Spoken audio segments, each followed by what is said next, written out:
జనపేరి news కు స్వాగతం. ముందుగా హెడ్లైన్స్.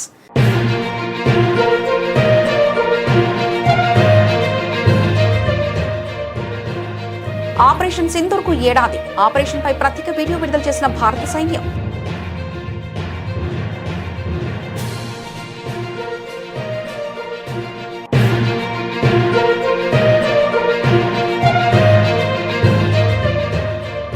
రాష్ట్రపతి భవన్లో వియత్నాం అధ్యక్షుడు టోట్ లామ్ కు విందు. ప్రాంతీయ శాంతి అభివృద్ధికి కూడా దోహదపడుతుందన్న రాష్ట్రపతి ముర్ము.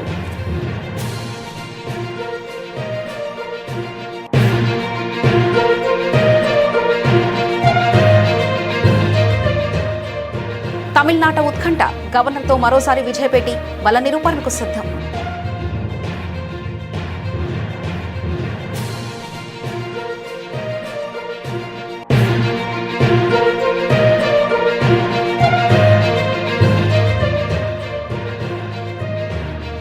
బెంగాల్లో దారుణం. సువేందు అధికారి పిఐ కాల్చివేత.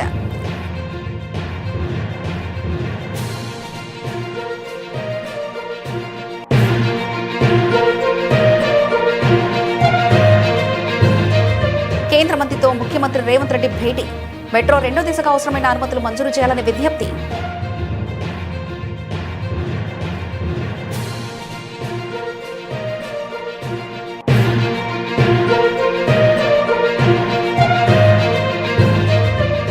సంపద సృష్టితోనే సంక్షేమం. కలెక్టర్ల సదస్సులో సీఎం చంద్రబాబు దిశానిర్దేశం.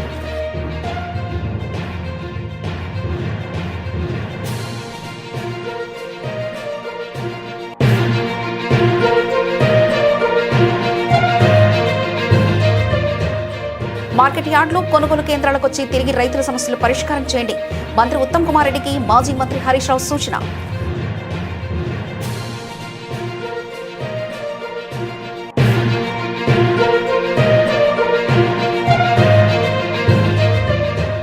వైఎస్ జగన్ పై కక్ష సాధింపే లక్ష్యంగా కూటమి డైవర్షన్ పాలిటిక్స్.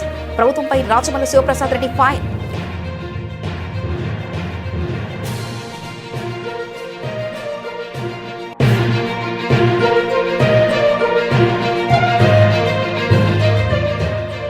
కార్పొరేట్ విద్యా సంస్థలు కోట్లు దండుకుంటున్నాయంటున్న కవిత ఆగ్రహం. ఫీజుల నియంత్రణకు చట్టం తీసుకురావాలని డిమాండ్.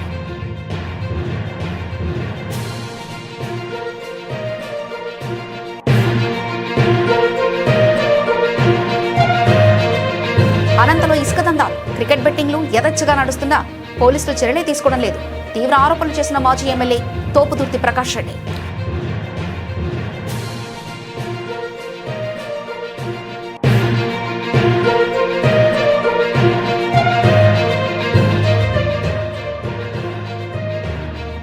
పంజాబ్ పై హైదరాబాద్ ఘన విజయం. పాయింట్ల పట్టికలో అగ్రస్థానానికి సన్ రైజర్స్.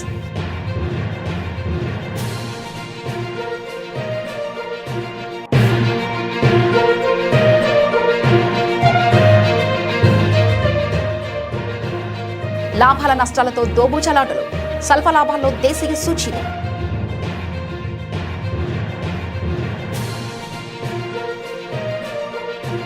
భారత సైన్యం నిర్వహించిన ఆపరేషన్ సింధూర్కు ఏడాది పూర్తయిన సందర్భంగా ప్రధాని నరేంద్ర మోదీ పలువురు కేంద్ర మంత్రులు తమ సోషల్ మీడియా ఖాతాల డిస్ప్లే పిక్చర్లను డీపీలుగా మార్చారు.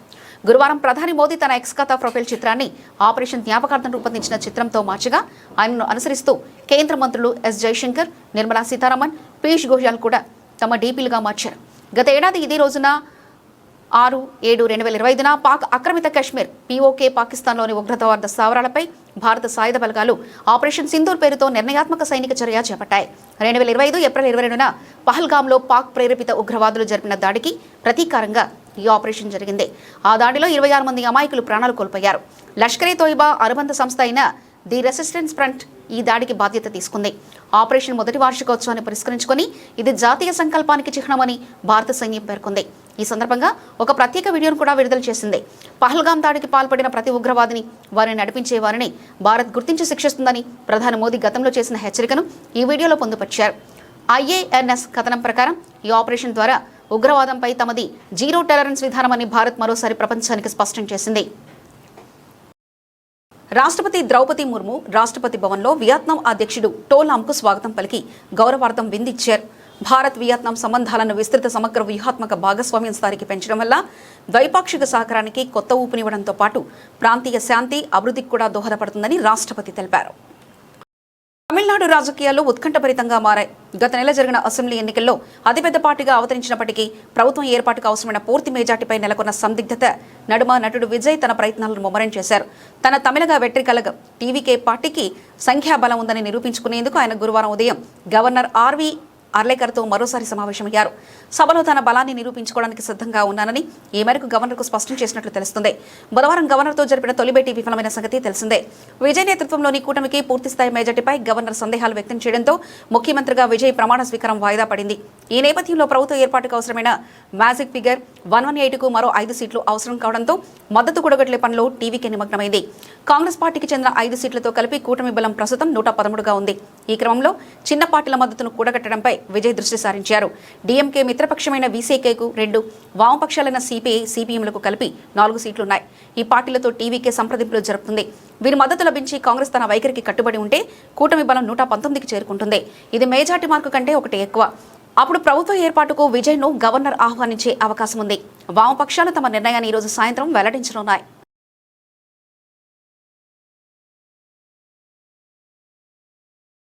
పశ్చిమ బెంగాల్లో ఎన్నికల అనంతరం హింస తీవ్ర రూపం దాల్చింది. బీజేపీ చారిత్రాత్మక విజయం సాధించిన 2 రోజుల తర్వాత ఆ పార్టీ కీలక నేత, జైంట్ కిల్లర్గా పేరు పొందిన సువేంద్ అధికారి వ్యక్తిగత సహాయకుడు పిఏ చంద్రనాథ్ రథ్ను దారుణ హత్యకు గురయ్యారు. నార్త్ 24 పరగనాల జిల్లాలోని మధ్యం గ్రామంలో బుధవారం రాత్రి దారుణం చోటు చేసుకుంది. ఈ ఘటనతో రాష్ట్రంలో రాజకీయ ఉద్రిక్తతలు ఒక్కసారిగా భగ్గుమన్నాయి. ఘటనా స్థలికి చేరుకున్న పోలీసులు పగిలిపోయిన కారు అద్దాలను, బుల్లెట్ గుర్తులను పరిశీలించారు. అక్కడ లభించిన బుల్లెట్ షెల్స్ను బట్టి ఆస్ట్రియా తయారీ గ్లాక్ పిస్టల్ వంటి చిన్న ఆయుధాన్ని వాడి ఉండవచ్చని అనుమానిస్తున్నారు. అయితే ఫోరెన్సిక్ నివేదిక తర్వాతే పూర్తి స్పష్టత వస్తుందని అధికారులు తెలిపారు. దాడికి ఉపయోగించిన బైకు రిజిస్ట్రేషన్ ప్లేట్ లేకపోవడంతో ఇది పక్కా ప్రణాళికలతో చేసిన హత్యగా పోలీసులు భావిస్తున్నారు. ఈ హత్య వెనుక తృణమూల్ కాంగ్రెస్ హస్తం ఉందని బీజేపీ నేతలు తీవ్ర ఆరోపణలు చేస్తున్నారు.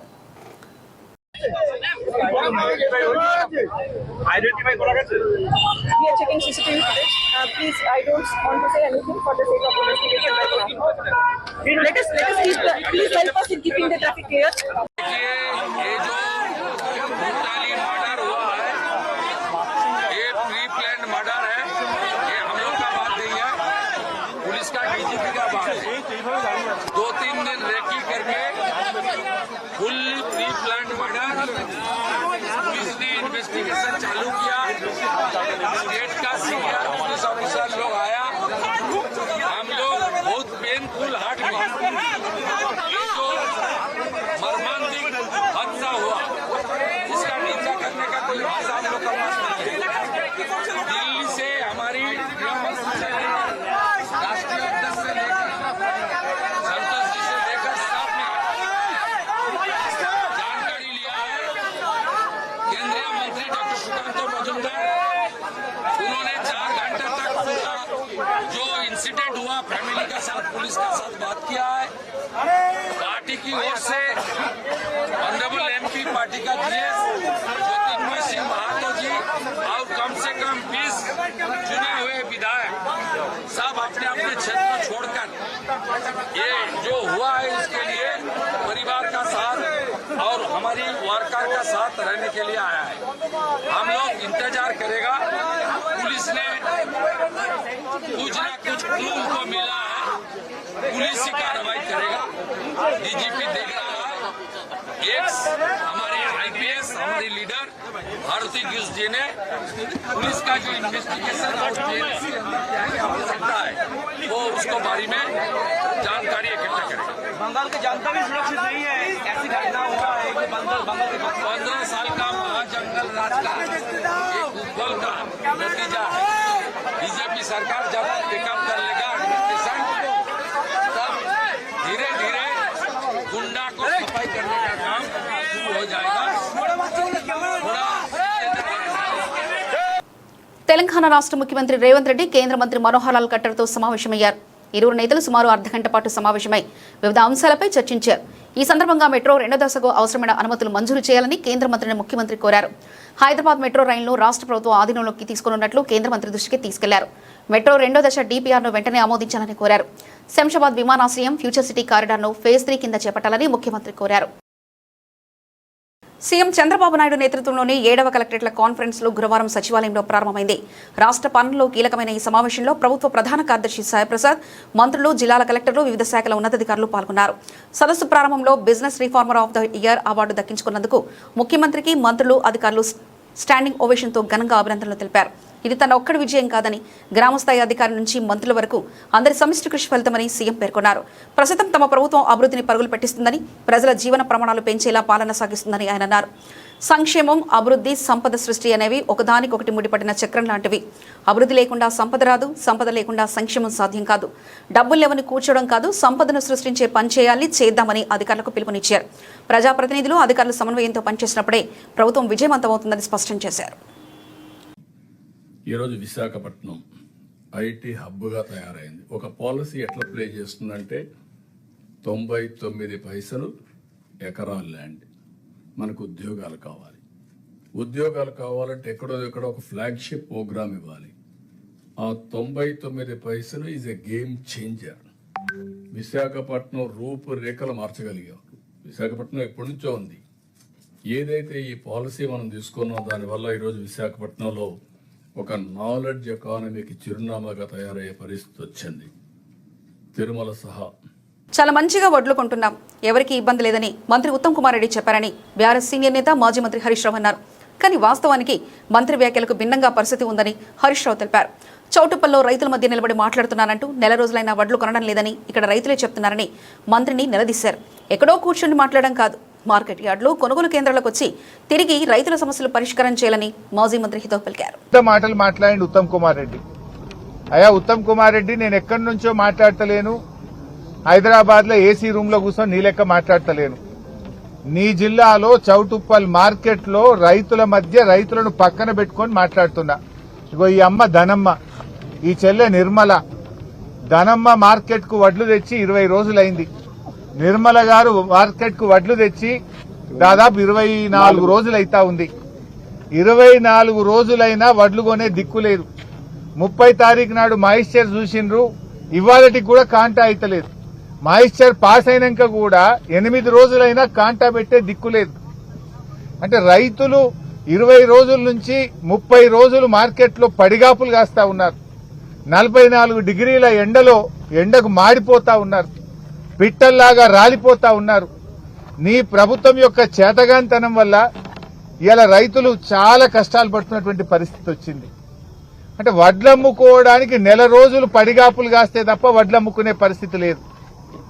ముందు మీరు మాయిశ్చర్ చూడడానికి 10 రోజులు తీసుకుంటున్నారు, సంచులు ఇయ్యడానికి వారం రోజులు తీసుకుంటున్నారు, కాంటా పెట్టడానికి వారం రోజులు తీసుకుంటున్నారు.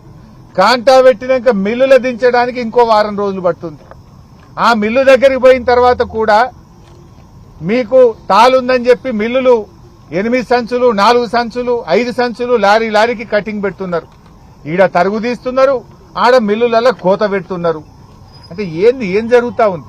మీకు వడ్లు కొనడం చేతనైతలేదా? నేను అడుగుతా ఉన్నా ఉత్తమ్ కుమార్ రెడ్డి, నువ్వు హైదరాబాద్ లో కూర్చొని మాట్లాడు కాదు, రా గల్లీలకు రా, రైతులు వడ్లమ్మే కొనుగోలు కేంద్రాలకు రా, మార్కెట్ యార్డులకు వచ్చి రైతుల మధ్య రైతుల బాధలు విను, రైతుల కష్టాలు విను, సమస్యలు పరిష్కారం చేయి. పొద్దుటూరులోని తన క్యాంపు కార్యాలయంలో నిర్వహించిన మీడియా సమావేశంలో వైఎస్ఆర్సీపీ అధికార ప్రతినిధి, మాజీ ఎమ్మెల్యే రాజమల్లి శివప్రసాద్ రెడ్డి కూటమి ప్రభుత్వం, టీడీపీ నేతలపై తీవ్రస్థాయిలో విమర్శలు గుప్పించారు. వైఎస్ జగన్పై పచ్చముఖలు కక్ష సాధింపుతో మార్పింగ్ ఫోటోలు సృష్టించి అసత్య ప్రచారాలకు తెరలేపుతున్నారని ఆరోపించారు. ప్రజా సమస్యలపై విఫలమైన కూటమి ప్రభుత్వం వాటి నుంచి దృష్టి మళ్లించేందుకు డైవర్షన్ పాలిటిక్స్ చేస్తుందంటూ ఆయన విమర్శించారు. ఒకప్పుడు డాక్యుమెంటరీలో లేని జగన్ పేరు, ఫోటో ఇప్పుడు ఎలా వచ్చాయో సమాధానం చెప్పాలని నిలదీశారు. ఏదో ఒక రూపంలో ఎప్పుడో ఒకసారి ప్రజలకు ఏ కష్టం వస్తే ఇంకొకటి తీసుకొచ్చి పెట్టేది. ఆ ఇంకొకటి తీసుకొచ్చి పెట్టే ప్రతిసారి జగన్మోహన్ రెడ్డి గారి పేరు చొప్పించాలా, జగన్మోహన్ రెడ్డి గారికి బురదన్న బుయ్యాలా, రక్తమన్న బుయ్యాలా, ఏదో ఒకటి ఒక మరకైతే ఆయనకు పూసి వీళ్ళ మరకల నుంచి తప్పించుకునే దానికి ప్రయత్నం చేస్తారు పెద్దబాబు, చిన్నబాబు. వాళ్ళు ఏం ఈరోజు చేస్తాండేదంటే కన్నా 2021 సంవత్సరంలో బ్లడ్ స్టాండర్డ్స్ అనే ఒక పుస్తకం రాసినాడు ప్రముఖ సీనియర్ జర్నలిస్ట్ ఉడుగుల సుధాకర్ రెడ్డి. ఎర్రచందనానికి సంబంధించి రాసినాడు బ్లడ్ స్టాండర్డ్స్ అని చెప్పి. అది 2023 సంవత్సరంలో ప్లానెట్ కిల్లర్స్ పేరుతో ఒక ఇన్వెస్టిగేషన్ ఛానల్ ఒక డాక్యుమెంటరీ తీసింది 2023 సంవత్సరంలో. ఈ ఉడుమల సుధాకర్ రెడ్డి సీనియర్ జర్నలిస్ట్ రాసిన పుస్తకం ఆధారం ప్రకారం 2023 సంవత్సరంలో ఒక డాక్యుమెంటరీ. ఆ డాక్యుమెంటరీలో ఎక్కడే కానీ జగన్ గారి పేరు కానీ జగన్ గారి ఫోటో కానీ ప్రస్తావన కానీ లేదు. ఇప్పుడు కొత్తగా ఈ పచ్చమూకల యొక్క కుతంత్రముతో వీరి కుట్రలతో ఇప్పుడు కొత్తగా డిస్కవరీ అనే ఒక మళ్ళీ డాక్యుమెంటరీ తయారు చేసినారు. ఇప్పుడు మళ్ళీ కొత్తగా ఆ డాక్యుమెంటరీ పేరు కూడా ఏంటంటే కన్నా జావా డిస్కవరీ. ఈ జావా డిస్కవరీ అనే ఈ ఛానల్ ద్వారా ఏవైతే డాక్యుమెంటరీ కథనం తయారు చేసినారో దీంట్లో ఉన్నట్టుండి జగన్ గారి ఫోటో, జగన్ గారి ప్రమేయము ఇవన్నీ తీసుకొచ్చి పెట్టినారు. ఎవరికి? కొల్లం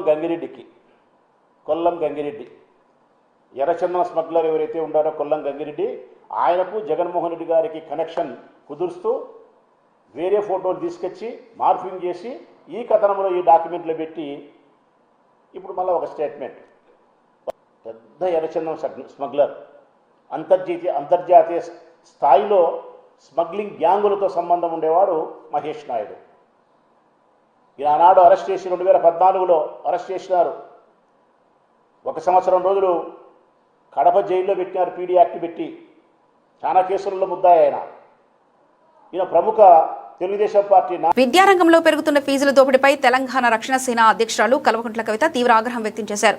సోమాజిగూడ ప్రెస్ క్లబ్ లో నిర్వహించిన రౌండ్ టేబుల్ సమావేశంలో ఆమె మాట్లాడుతూ రాష్ట్రంలో కార్పొరేట్ విద్యా సంస్థలు విద్యను వ్యాపారంగా మార్చి కోట్లు దండుకుంటున్నాయని, వీటిని నియంత్రించకపోతే రాష్ట్ర వ్యాప్త పోరాటం చేస్తామని కవిత హెచ్చరించారు. విద్యాశాఖ బాధ్యతలు కూడా ముఖ్యమంత్రి చూస్తున్నప్పటికీ స్కూల్ ఫీజులు 50 నుంచి 120% పెరిగినా పట్టించుకోవడం లేదంటూ ఆమె విమర్శించారు. ప్రభుత్వం తక్షణమే స్పందించి మే నెలలో ఫీజుల నియంత్రణ చట్టం తీసుకురావాలని డిమాండ్ చేశారు. ప్రైవేట్ స్కూళ్ల దోపిడీపై స్పందిస్తూ గత ఏడాది పోలిస్తే ₹1 కూడా ఫీజు పెంచకుండా ప్రభుత్వం తక్షణమే జీవో విడుదల చేయాలని కవిత కోరారు. నేను ముఖ్యమంత్రి గారిని సూటిగా డిమాండ్ చేస్తా ఉన్నాను. హైదరాబాద్ పబ్లిక్ స్కూల్ అనేటటువంటిది ప్రభుత్వం ఇచ్చినటువంటి భూమిలో నడిచేటటువంటి సంస్థ. అందులో ఉన్నటువంటి భూమిలో ఒక 30 ఎకరాలని కొట్టేయడానికి ఆ కమిటీ ప్లాన్ వేస్తున్నటువంటి విషయం మీకు తెలుసు, మాకు తెలుసు, అందరికీ తెలుసు. వాళ్ళందరూ ప్రభుత్వ పెద్దలు ఉన్నారు, ముఖ్యమంత్రి గారి బంధువులు ఉన్నారు. మరి మీరు చర్యలు తీసుకుంటారా తీసుకోరా అని సూటిగా నేను డిమాండ్ చేస్తున్నాను.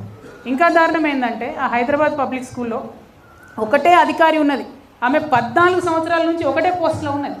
ఉండి ఈ కొత్తగా ఎవరు బోర్డు మెంబర్ వచ్చినా వాళ్ళకి నేర్పిస్తారు అన్నట్టు ఎట్లా అవినీతి చేయాలి, ఎట్లా సీట్లు అమ్ముకోవాలి, ఎట్లా బయట దేశాలు ఉన్నటువంటి సత్య నాదెల్లా లాంటి వాళ్ళు ఇక్కడ చదువుకొని పోయింది.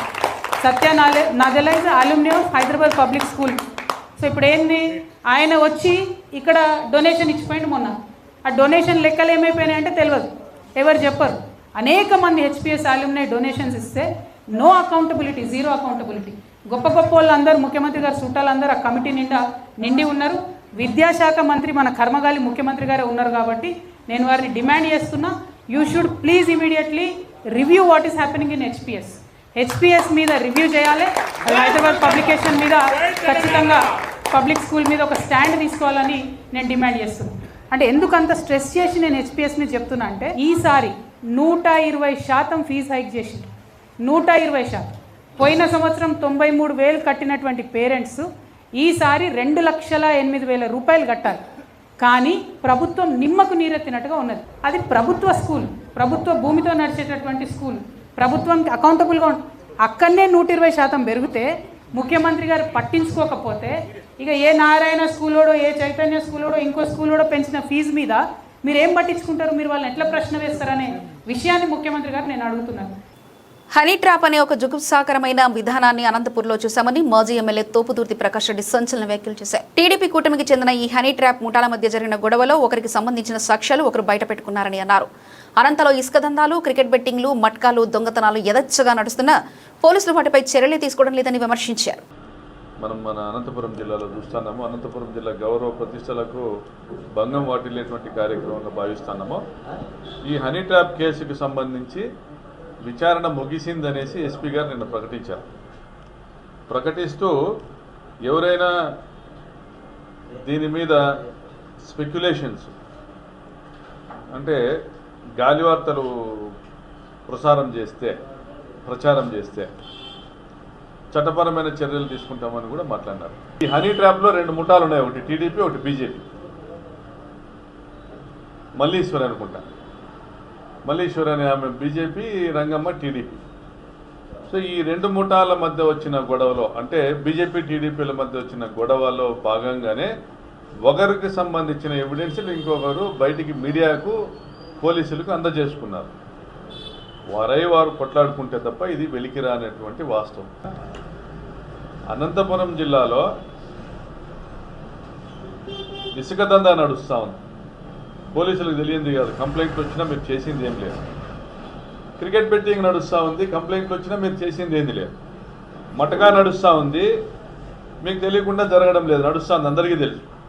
సగం మంది ఇటువంటి వ్యవహారాలకు ఊతమిస్తున్న వాళ్ళు ఉన్నారు, అక్రమ ఆదాయాలకు పాల్పడుతున్నటువంటి వాళ్ళు ఉన్నారు. మీరే ప్రూవ్ చేశారు, మీరే వారిని డిస్మిస్ చేశారు. రాష్ట్ర చరిత్రలో ఏ జిల్లాలో కూడా ఒక్కసారిగా 9 మంది పోలీసుల పైన చర్యలు తీసుకున్న సందర్భం ఏదైనా ఉందా? లేదా అందమైన అమ్మాయిల ప్రొఫైల్ పిక్కులు పెట్టుకున్నటువంటి వాట్సాప్ కాల్స్తో ఫోన్లు చేసి, వాట్సాప్ మెసేజ్లు చేసి, ప్రొవోక్ చేసి, ఈ ఫోన్లో హైదరాబాద్ నుంచి వచ్చి ఉండొచ్చు, బెంగళూరు నుంచి వచ్చి ఉండొచ్చు, దీంట్లో ఎవరెవరు ఆ ఫోన్లు చేసిన వాళ్ళు ఉంటారో, పోనీ ఆ వీడియో కాల్స్ చేసిన వాళ్ళలో ఎవరెవరు ఉన్నారో అది దాంట్లోకి నేను వెళ్ళట్లేదు. మీ ఇన్వెస్టిగేషన్లో మీరు చెప్పాలి. ఒక అమ్మాయి గొంతుతో ఒక కాల్ వచ్చి లేదా వాట్సాప్ మెసేజ్ వచ్చి మిమ్మల్ని మరిపించేటువంటి ప్రయత్నమో చేస్తే మీరు మోసపోకండి, మీరు మురిసిపోకండి అని మెసేజ్ ఇవ్వాలి జిల్లా ఎస్పీ గారు. మీరు మురిసిపోకండి, మీరు మోసపోకండి, వెంటనే ఆ నంబరు మాకు చేర్చండి అని మీరు పోలీస్ డిపార్ట్మెంట్ మెసేజ్ ఇవ్వాలి. చేరిస్తే ఆ నంబర్ మీద ఇన్వెస్టిగేట్ చేస్తే ఇది హనీ ట్రాప్ మాఫియాకి సంబంధించిందా లేదా ఆకతాయిల పని తేల్చాల్సిన బాధ్యత పోలీస్ డిపార్ట్మెంట్ ఇది. ఆ విధంగా ఎవరికి వాట్సాప్ మెసేజ్ వచ్చింది, ఎందుకంటే చాలామంది మీడియా మిత్రులకు ఈ మెసేజ్లు వచ్చాయి, ఫోన్లు వచ్చాయి, చాలామంది రాజకీయ నాయకులకు కూడా వచ్చాయి, చాలామంది వ్యాపారస్తులకు వచ్చాయి. ఇది ఎవరు బయటికి చెప్పుకోలేరు. మీరు ఆధారాలు తీసుకొని రాగలుగుతారా ప్రకాష్ రెడ్డి గారు అంటే ఎవరు చెప్పుకోరు, బయటికి చెప్పుకోరు. నేను ఫలానా దగ్గరికి పోయింటి వాళ్ళు ఇట్లా చేశారని ఎవరు చెప్పుకుంటారా? వాళ్ళు nude photos, semi nude photos exhibit చేయడం లేదు. మీ దగ్గర ఉన్నాయి, డిపార్ట్మెంట్ దగ్గర కూడా వందలు ఉన్నాయి ఫోటోలు, మీరు స్వాధీనం చేసుకుని మీరు ఎగ్జిబిట్ చేయలేరు అన్నారు. నిన్న ఈ నోటీస్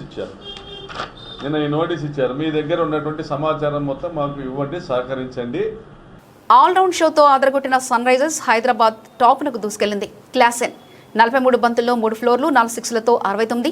ఇషాన్ కిషన్ 32 బంతుల్లో 2 ఫ్లోర్లు 4 సిక్స్లతో 55 అర్ధ శతకాలతో పాటు బౌలర్లు సమిష్టిగా చెలరేగడంతో మ్యాచ్లో సన్ రైజర్స్ 33 పరుగుల తేడాతో పంజాబ్ కింగ్స్ను చిత్తు చేసింది. ఈ విజయంతో మొత్తం 14 పాయింట్లు సాధించిన సన్ రైజర్స్ టాప్ లేపగా వరుసగా 3వ ఓటమితో పంజాబ్ 2వ స్థానానికి చేరింది. తొలుత సన్ రైజర్స్ 20 ఓవర్లలో 235/4 స్కోర్ చేసింది. లక్ష్యం కోసం బరిలోకి దిగిన పంజాబ్ ఘోరంగా తడబడింది. కూపర్ మినహా మిగతా బ్యాటర్లు పెవిలియన్కు క్యూ కట్టారు.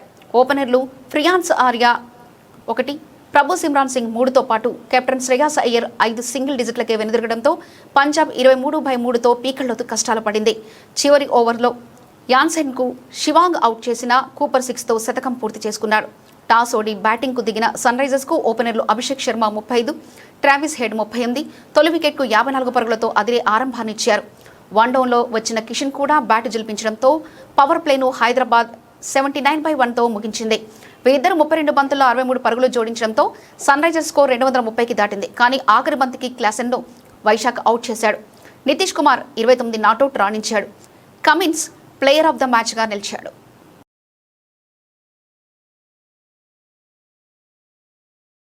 బుధవారం భారీ లాభాలను ఆర్జించిన దేశీయ సూచీలు గురువారం కూడా లాభాలతో మొదలయ్యాయి. అయితే ఆ తర్వాత కిందకు దిగి వచ్చాయి. ఆటోమొబైల్స్, మెటల్ రంగాలు లాభాల్లో ఉన్నాయి. అయితే రియాలిటీ రంగం సూచీలను వెనక్కి లాగుతుంది.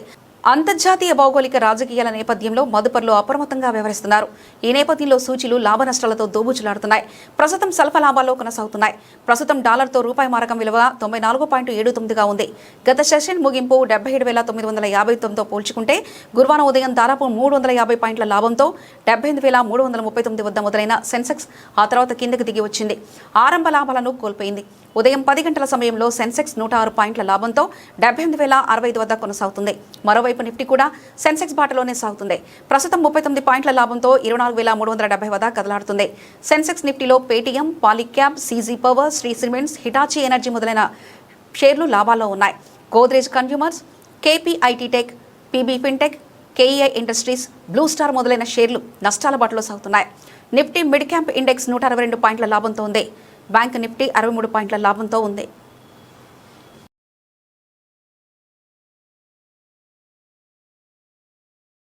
బులెటిన్ ముగించే ముందు హెడ్లైన్స్ మరోసారి చూద్దాం.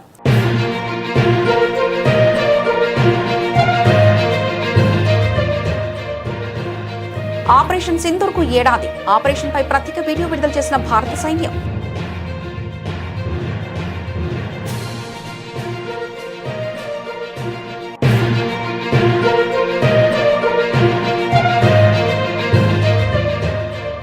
రాష్ట్రపతి భవన్లో వియత్నాం అధ్యక్షుడు టోట్ లాంకు విందు. ప్రాంతీయ శాంతి, అభివృద్ధికి కూడా దోహదపడుతుందన్న రాష్ట్రపతి ముర్ము.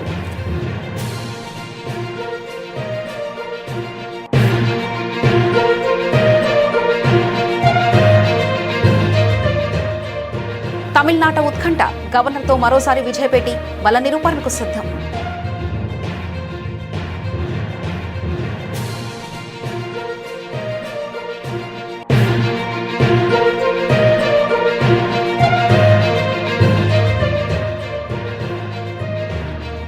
బెంగాల్లో దారుణం. సువేందు అధికారి పిఐ కాల్చివేత.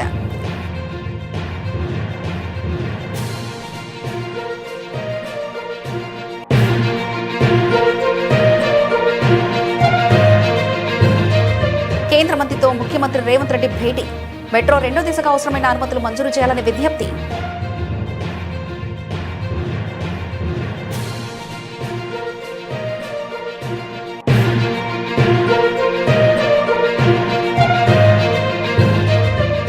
సంపద సృష్టితోనే సంక్షేమం. కలెక్టర్ల సదస్సులో సీఎం చంద్రబాబు దిశానిర్దేశం.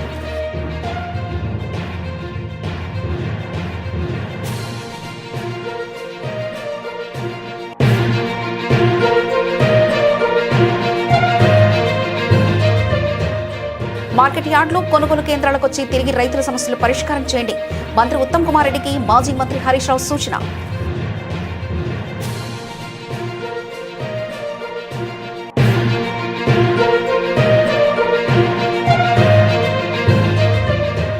వైఎస్ జగన్ పై కక్ష సాధింపే లక్ష్యంగా కూటమి డైవర్షన్ పాలిటిక్స్. ప్రభుత్వంపై రాచమల్లి శివప్రసాద్ రెడ్డి ఫైర్.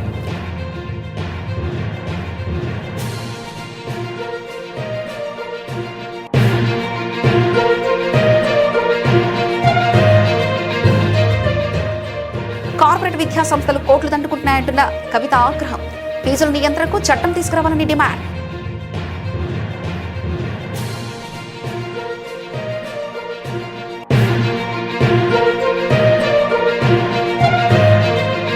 అనంతలో ఇసుక దందాలు, క్రికెట్ బెట్టింగ్లు యథేచ్ఛగా నడుస్తున్నా పోలీసులు చర్యలే తీసుకోవడం లేదు. తీవ్ర ఆరోపణలు చేసిన మాజీ ఎమ్మెల్యే తోపుదుర్తి ప్రకాష్ రెడ్డి.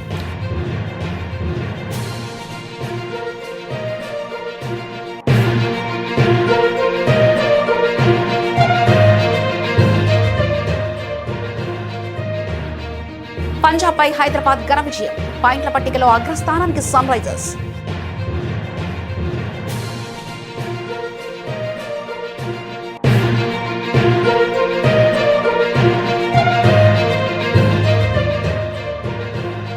లాభాల నష్టాలతో దోబూచలాటలు. స్వల్ప లాభాల్లో దేశీయ సూచీలు.